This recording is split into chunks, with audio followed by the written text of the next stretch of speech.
শীতকালে সকালে ঘুম থেকে উঠতে এতটাই কষ্ট হয়, কিন্তু কিছু করার নেই, ঘুম থেকে উঠতেই হবে। তো আজকে ঘুম থেকে কিন্তু ঠিকঠাক টাইমে উঠেছিলাম, এক একদিন আবার লেট হয়ে যায়, অ্যালার্ম আপ করে ঘুমিয়ে পড়ি, সেদিন কিন্তু আবার খুব তাড়াহুড়ো হয়ে যায় স্কুল পাঠানোর আগে। তো এই যে দেখো, ঘুম থেকে উঠে গেটে জল দিয়ে দিলাম, গেট টেট খুলে নিলাম, আর এখানে দেখো চলে এসেছি রান্নাঘরে।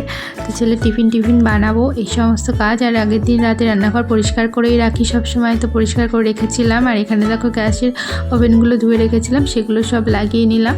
আর এবার আলু ভাজা করছি, রুটি করব। তো এই সমস্ত কাজকর্ম তো সকালবেলা চলবেই। আর এই যে ছোটো ছেলে, এই কিন্তু সকাল সকাল ঘুম থেকে উঠে যাবে, ওর কোনো চোখে ঘুম নেই, রাতেও ঘুমাতে লেট করবে, আবার সকালেও তাড়াতাড়ি উঠে যাবে।